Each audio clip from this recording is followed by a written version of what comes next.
Hello' নমস্কাৰ স্বাগতম আপোনালোক সকলোকে মোৰ ইউটিউব চেনেলটোলৈ স্বাগতম জনাইছোঁ। আশা কৰোঁ সকলোৱে ভালেই আছে আৰু ভালকৈ পঢ়া শুনা কৰি আছে। আপোনালোকে থাম্বনেইলটো চাই কেনে নিশ্চয় গমেই পাইছে আজিৰ ভিডিঅ'টো কিহৰ ওপৰত হ'ব। আজিৰ ভিডিঅ'টো আপোনালোকৰ এপ্টিটিউড টেষ্ট আৰু ডকুমেণ্ট ভেৰিফিকেশ্যনৰ ওপৰত হ'ব গ্ৰেড 4 হেল্থৰ এক্সামৰ। এই ভিডিঅ'টোত মই আপোনালোকক এপ্টিটিউড টেষ্টটো কি হয়, কেনেকুৱা ধৰণৰ কুৱেশ্যন আপোনালোকক সুধিব পাৰে বা কি বস্তু আপোনালোকক দেখুৱাব পাৰে তাৰ বিষয়ে অকণমান আলোচনা কৰিম বা ডিছকাছ কৰিম। কিন্তু ভিডিঅ'টো ষ্টাৰ্ট কৰাৰ আগত মই আপোনালোকক এটা কথা ক'ব খোজোঁ যে ভিডিঅ'টো আপোনালোকে একেবাৰে মন দি চাব, লাষ্টলৈকে চাব। কাৰণ মই যি কথা ক'ম ঠিক তেনেকুৱা ধৰণৰ কুৱেশ্যনে আপোনালোকে যোনটো এপ্টিটিউড টেষ্ট আছে তাক দেখিবলৈ পাব বা শুনিবলৈ পাব। ইয়াৰ আগৰ ভিডিঅ'বোৰত মই যিখিনি কথা কৈছিলোঁ, লাইক গ্ৰেড 4 হওক বা গ্ৰেড 3 হওক, ভাইভা স্কিল টেষ্টত কি আহিব পাৰে, গ্ৰেড 3 যেনেকুৱা ধৰণৰ মই কৈছিলোঁ ঠিক তেনেকুৱা ধৰণেই হৈছে। আৰু গ্ৰেড 4ৰ ৰিজাল্টৰ ডেট মই যিদিনা কৈছিলোঁ সিদিনাখনেই দিছে। লগতে ডকুমেণ্ট ভেৰিফিকেশ্যন আৰু স্কিল টেষ্টৰ বা এপ্টিটিউড টেষ্টৰ মই যোনটো ডেট কৈছিলোঁ সেই গোটেইখিনি মোৰ ভিডিঅ'টোত কোৱা কথাৰ লগত মিলি গৈছে। যদি ভিডিঅ'বোৰ চোৱা নাই আপোনালোকে ডিছক্ৰিপশ্যনত লিংক আছে, গৈ কেনে চাব পাৰে, নাইবা আই বটনত আহি আছে আপোনালোকে ক্লিক কৰি চাব পাৰে। আপোনালোকে স্ক্ৰীনত দেখি আছে যোনখন আপোনালোকৰ হেল্থৰ মেৰিট লিষ্ট আছে, এই মেৰিট লিষ্টখন মই ইয়াত দেখুৱাই আছোঁ। তাত আপোনালোকৰ ৰোল নম্বৰবোৰ দিয়া আছে। যোনে চোৱা নাই আপোনালোকে মোৰ ডেছক্ৰিপশ্যনত গৈ কেনে PDF টো ডাউনলোড কৰি কেনে চাব পাৰে। তো হেল্থৰ ৰিজাল্টত এইটো ইয়াতে মই দেখিছোঁ বহুত বেছিয়ে অভাৰলেপিং হৈ আছে। আপোনালোকেও চাগে নিশ্চয় গম পাইছে যে কিমান অভাৰলেপিং হৈছে এই ৰিজাল্ট শ্বীটখনত। তো অভাৰলেপিঙৰ কথা আৰু মই কি ক'ম, আগৰ ভিডিঅ'টোতো মই অভাৰলেপিঙৰ কথা মই কৈছোঁ, আপোনালোকে চোৱা নাই যদি চাব পাৰে। তো মষ্ট প্ৰবেবলি 1:3 ৰেচিঅ'ত আপোনালোকক মাতিছে এক্সাম দিবলৈ, মানে যোনটো এপ্টিটিউড টেষ্ট আছে এক্সাম দিবলৈ মাতিছে। তো তাৰ পৰা এজনহে চিলেক্ট কৰিব, আৰু যোনটো এজনহে চিলেক্ট কৰিব কেনেকৈ চিলেক্ট কৰিব তাৰ বিষয়ে অকণমান আলোচনা কৰিছিলোঁ অভাৰলেপিং সন্দৰ্ভত। আপোনালোকে যদি ভিডিঅ'টো চোৱা নাই চাব পাৰে। মষ্ট প্ৰবেবলি তেনেকুৱা কৰিয়ে আপোনালোকক চিলেক্ট কৰিব। তো এইখিনি আছিলে আপোনালোকৰ ৰিজাল্ট শ্বীট। তো এই ৰিজাল্ট শ্বীটৰ একদম শেষৰ পেজটোত আপোনালোকে আহক। শেষৰ পেজটোত আপোনালোকক ডকুমেণ্ট ভেৰিফিকেশ্যনৰ কথা ইয়াতে আপোনালোকক উল্লেখ কৰি দিছে। কি উল্লেখ কৰি দিছে মই আপোনালোকক এবাৰ দেখুৱাই দি কেনে বুজাই দি আছোঁ কি কৈছে। তো ইয়াতে চাব NB হিচাপত আপোনালোকক লিখি দিছে they candidates also' directed to bring all the relevant documents in original including, এই গোটেইখিনি লাগিব। এইখিনি গোটেইখিনি একে আপোনালোক গ্ৰেড 3 লগতে একে। যি ডকুমেণ্টছ লাগে আপোনালোকে নিশ্চয় গমেই পাই চাগে। তাৰ লগত প্ৰথমতে admit card of written examination, আপোনালোকে যোনখন ৰিটেন এক্সামত এডমিট কাৰ্ড লৈ গৈছিল সেইখন লৈ যাব। ফটো ID লাইক আপোনাৰ ভোটাৰ ID, পেন কাৰ্ড, আধাৰ কাৰ্ড বা পাছপৰ্ট যদি আছে সেইখিনি, যোনটোত ফটো আছে ফটো ID থকাটো আপোনালোকে লৈ যাব। ডেট অফ বাৰ্থ আছে যদি, মানে বাৰ্থ চাৰ্টিফিকেট যদি আছে লৈ যাব, নহ'লে আপোনালোকৰ ক্লাছ 10ৰ যোনখন বাৰ্থ চাৰ্টিফিকেট বা এইজ প্ৰুফ যোনখন আছে সেইখনো লৈ যাব পাৰে। এইজ প্ৰুফ বুলি ক'লে আপোনালোকৰ বাৰ্থ চাৰ্টিফিকেটে বুজায়, আৰু লগতে আজিকালি এই ID প্ৰুফবিলাকতো ডেট অফ বাৰ্থ লিখা থাকে। আৰু যদি আপোনালোকে যোনখন মেট্ৰিকৰ, যোনে মেট্ৰিক দিছে মেট্ৰিকৰ যোনখন এডমিট কাৰ্ড আছে আৰু বৰ্ডৰ পৰা যোনখন চাৰ্টিফিকেট দিছে তাতেও ডেট অফ বাৰ্থ লিখা থাকে, সেইখন লৈ যাব পাৰে। লগতে ক্লাছ 8 পাছ চাৰ্টিফিকেট, 8 পাছ যোনে কৰি আছে 8 পাছ চাৰ্টিফিকেট লাগিব। যোনে 8 পাছ কৰিছে সিহঁতে কিন্তু ডেট অফ বাৰ্থ মানে বাৰ্থ চাৰ্টিফিকেটখন নিব লাগিব, কাৰণ সিহঁতৰ মেট্ৰিকৰ এডমিট বা চাৰ্টিফিকেটখন নাই।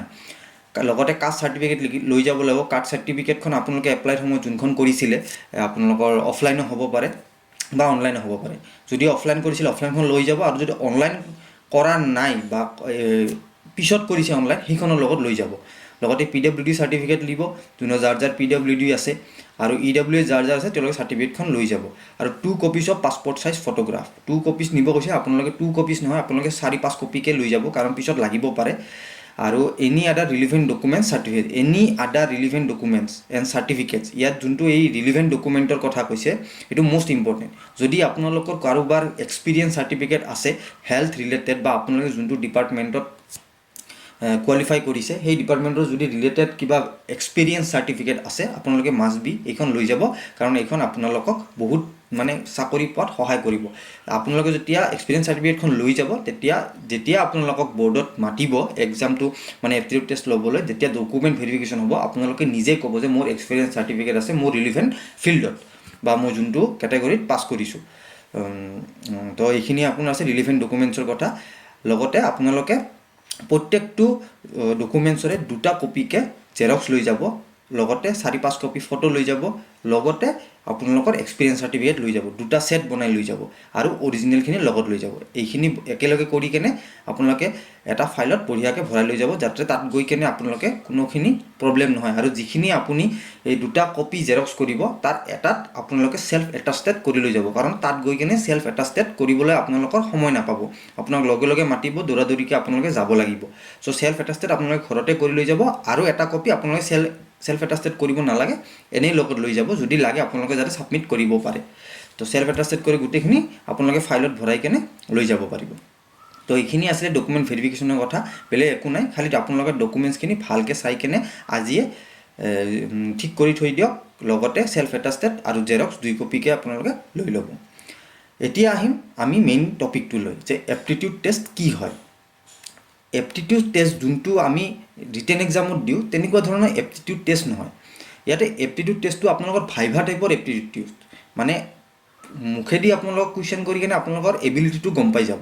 তো সেইটোকে কোৱা হয় ভাইভা এপ্টিটিউড টেষ্ট। ইয়াতে ৰিটেনত কোনো ধৰণৰ লগত লিংক নাই। ৰিটেনত যেনেকুৱাকৈ আমি এক্সামত ভাইভা দিওঁ, যোনটো এপ্টিটিউড টেষ্ট দিওঁ তেনেকুৱা ধৰণৰ নহয়, ইয়াত এপ্টিটিউড টেষ্টটো আপোনালোকৰ মুখে মুখে হ'ব। তো ভাইভা এপ্টিটিউড টেষ্ট মানে আপোনালোকৰ কিছুমান কুৱেশ্যন কৰা যাব, আপোনালোক কিছুমান কুৱেশ্যন সুধিব আৰু আপুনি অতি কম টাইমৰ ভিতৰত সেই এনচাৰটো দিব লাগিব, লাইক ৰেপিড ফায়াৰ কুৱেশ্যন। মানে আপোনালোকক সুধিব, আপোনালোকৰ মাইণ্ডত প্ৰথমতে সেই কুৱেশ্যনটো শুনি কেনে যি এনচাৰ আহিছে আপোনালোকে ভালকৈ সেইটো এনচাৰ কৰিব লাগিব। আপোনালোক কুৱেশ্যনটো সোধাৰ পিছত কিন্তু ভাবিবলৈ আপোনালোকক অকণমানো টাইম নিদিব, আপোনালোকে ভালকৈ সেইটো লগে লগে যাতে এনচাৰ দিব পাৰে তেনেকুৱাকৈ অকণমান প্ৰিপেয়াৰ হৈ যাব। এপ্টিটিউড টেষ্টত বেছিকেলি আপোনালোকৰ এবিলিটি মানে যোগ্যতাটো চাব। ইয়াতে কোনো ধৰণৰ ৰকেট ছায়েন্স বা কোনো ধৰণৰ বহুত বেছি টাফ বা ডিফিকাল্ট কুৱেশ্যন আপোনালোকক নুসুধে, জাষ্ট আপোনালোকৰ এবিলিটি চাব, কিছুমান চিম্পল কুৱেশ্যন সুধি কেনে। লগতে আপোনালোকৰ ফিল্ড নলেজ, মানে যোনটো কেটেগৰী আপোনালোকে পাছ কৰিছে সেই ফিল্ডত আপোনালোকৰ অকণমান কিবা নলেজ আছেই নে নাই সেইটো চাব। লাইক এটা বা দুটা কুৱেশ্যন কৰিব পাৰে ফিল্ড ৰিলেটেড, কিছুমানক নকৰিবও পাৰে, কিন্তু ফিল্ড ৰিলেটেড আপোনালোকে যোনটো কেটেগৰীত পাছ কৰিছে, যোনটো লেভেলত পাছ কৰিছে তাৰ অকণমান, মানে যোনটো পোষ্টৰ কাৰণে পাছ কৰিছে সেই পোষ্টৰ অকণমান নলেজ আপোনালোকৰ থকাটো দৰকাৰ, কাৰণ পিছত আপোনালোকৰ দৰকাৰ হ'ব। তাৰ লগতে আপোনালোক এইটোও চাব পাৰে যে আপোনালোকে কিমান জল্দি এটা বস্তু কেটচ কৰিব পাৰে বা শিকিব পাৰে, সেইটো চাব পাৰে। লাইক এটা চিটুৱেশ্যন দিব আপোনালোকক, কিবা এটা চিটুৱেশ্যন দি দিল যে এনেকুৱা হ'লে আপোনালোকে কি ধৰণত বস্তুটো হেণ্ডেল কৰিব, তো সেই চিটুৱেশ্যনত আপোনালোকৰ এনচাৰটো কি ধৰণে আপোনালোকে উপস্থাপন কৰিব সেইটোহে মেইন কথা। লাইক আপোনালোকে চাইক'মেট্ৰিক টেষ্ট দেখিছে, যোনটো আমাৰ কামাণ্ডো বেটেলিয়নৰ ৰিকুৱাৰমেণ্ট হয়, তাত চাইক'মেট্ৰিক টেষ্ট এটা দিয়া হয়। তো চাইক'মেট্ৰিক টেষ্টটোত এইটোৱে কোৱা হয় যে কোনোবা এটা চিটুৱেশ্যন দি দিছোঁ, তে আপোনালোকক এই চিটুৱেশ্যনটো কেনেকুৱাকৈ হেণ্ডেল কৰিব, আপোনালোকৰ কিমান এবিলিটি আছে। তো এনেকুৱাকৈ চিটুৱেশ্যন, এটা সৰু চিটুৱেশ্যন আপোনালোকক দিব পাৰে, সেই চিটুৱেশ্যনটো আপোনালোকে ভালকৈ তেওঁলোকৰ আগত ডেছক্ৰাইব কৰি কেনে ক'ব লাগিব। আপোনালোকৰ এপ্টিটিউড টেষ্টত মেইন কথাটোৱে হৈছে যে আপোনালোকক এটা কুৱেশ্যন যেতিয়া কৰিব, সেই কুৱেশ্যনটোক আপোনালোকে কম টাইমৰ ভিতৰত এক্সামিনাৰৰ সন্মুখত কেনেধৰণে উপস্থাপন কৰিব, কেনেধৰণে প্ৰেজেণ্ট কৰিব, সেইটোহে মেইন কথা। তেওঁলোকে আপোনালোকৰ প্ৰেজেঞ্চ অফ মাইণ্ডটোৱে চাব, যে প্ৰেজেঞ্চ অফ মাইণ্ডটোত আপোনালোকে কেনেধৰণে এক্ট কৰিব বা কেনেধৰণে এনচাৰ দিব। চিম্পল কথা এটাকে আপোনালোকে যেতিয়া ভালকৈ সজাই পৰাই ক'ব পাৰিব ন, তেতিয়াহ'লে তেওঁলোকে ছেটিছফেকশ্যন হ'ব।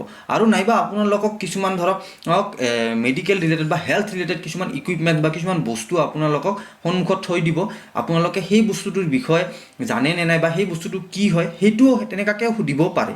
তো অকণমান জাষ্ট আপোনালোকৰ যোনটো ফিল্ডত পাছ কৰিছে, যোনটো পোষ্টত পাছ কৰিছে, অকণমান নলেজ আপোনালোকে লৈ যাব লগত, যাতে সুধিলে ক'ব পাৰে, বা কোনো এটা বস্তু যদি বা কোনো এটা টুলছ আপোনালোকক যদি দেখুৱায়, আপোনালোকে যাতে সেই কুৱেশ্যনটোৰ এনচাৰটোক জনাব পাৰে। তো এইখিনি বেছি নুসুধে, আপোনালোকক হাইলি 3টা পৰা 4টা কুৱেশ্যন হ'ব। কিছুমানক নুসুধিব পাৰে, একদম চিম্পল কুৱেশ্যনো সুধিব পাৰে, যে ক'ৰ পৰা আহিছে, ক'ত ঘৰ, বা কিবা আগতে জব কৰিছিলা নেকি, এই চাকৰিটো তোমালোকক কি কাৰণে লাগে, বা এনেকুৱা এইটো চাকৰিৰ কেণ্ডিডেটটো বহুত কেইজন আছে, আপোনাকে কিয় দিম। তো এনেকুৱা ধৰণৰ কুৱেশ্যন সুধিব পাৰে। তো লাষ্টৰ 2টা কুৱেশ্যন যোনটো কৰোঁ, যে আপোনালোকক চাকৰিটো কিয় লাগে বা আপোনাকে যে আমি চাকৰিটো কিয় দিম, এই 2টা কুৱেশ্যন আপোনালোকে ভালকৈ মুখস্থ কৰি, মানে ঘৰতে আগতে প্ৰেক্টিছ কৰি যাব, কাৰণ এনেকুৱা কুৱেশ্যন আপোনালোকক সুধিব পাৰে, এইটো মষ্ট ইম্পৰ্টেণ্ট কুৱেশ্যন হয়। তো এইখিনিয়ে সুধিব, 3-4টা কুৱেশ্যনৰ ওপৰত নুসুধে, কাৰণ সময় নাই। ইমান কেণ্ডিডেট মাতিছে আৰু 2 দিনৰ ভিতৰত আপোনালোকক এপ্টিটিউড টেষ্ট খতম কৰিব লাগিব। তো ইমান বেছি কুৱেশ্যন নুসুধে, 1, 2 বা 3-4টা, মেক্সিমাম 3-4টা, সেইটোও নুসুধিব পাৰে, 1-2টাকৈ সুধিব। তো এইখিনিয়ে আছিলে। আৰু শেষত মষ্ট ইম্পৰ্টেণ্ট কেইটামান পইণ্টছ মই আপোনালোকক কৈ দিব খুজিছোঁ, যিকেইটা আপোনালোকে যাওঁতে ফ'ল' কৰি আপোনালোকে লগত লৈ যাব। 1 নম্বৰ কথা হ'ল আপোনালোকৰ ফৰ্মেল ড্ৰেছ পিন্ধি যাব লাগিবই। আপোনালোকে formal pant, formal shoe, formal shirt আপোনালোকে মাষ্ট বি আপোনালোকে পিন্ধি যাবই। লগতে আপোনালোকৰ ডকুমেণ্ট যিখিনি লগত লৈ যাব ভালকৈ এটা ফাইলত ভৰাই লৈ যাব।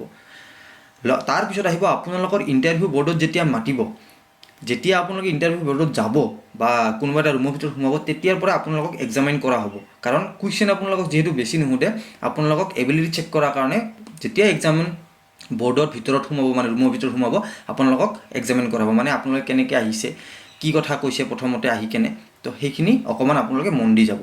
যেতিয়া ৰুমত এটা সোমাব, দৰ্জাখন নক কৰি কেনে সোমাব, may I come in sir বুলি কৈ আপোনালোকে সোমাব। তাৰপিছত এখন যদি চেয়াৰ থাকে, চেয়াৰৰ ওচৰত যাই কিনে আপোনালোকে থিয় হ'ব। যেতিয়ালৈকে আপোনালোকক বহিব নকয় তেতিয়ালৈকে আপোনালোকে চেয়াৰখনত নিজে নবহিব। আৰু যেতিয়া ফাইলটো খুজিব আপোনালোকে ফাইলটো ডকুমেণ্ট ভেৰিফিকেশ্যনৰ কাৰণে দিব পাৰে। তাৰপিছত আপোনালোকে যি কুৱেশ্যন কৰিব, আপোনালোকক যি কুৱেশ্যন কৰা হ'ব, কুৱেশ্যনবিলাকৰ এনচাৰ দিওঁতে আপোনালোকে যাতে একদম আই কণ্টেক্ট কৰি আপোনালোকে এনচাৰটো দিয়ে। কাৰণ আই কণ্টেক্ট কৰিলে আপোনালোকৰ কনফিডেন্সটো তেওঁলোকে গম পায়। আই কণ্টেক্ট কৰি আপোনালোকে যিমান এনচাৰ দিব, তেতিয়াহ'লে তেওঁলোকে বা এক্সামিনাৰে গম পাব যে আপুনি এই চাকৰিটোৰ কাৰণে কনফিডেণ্ট হৈ আছে।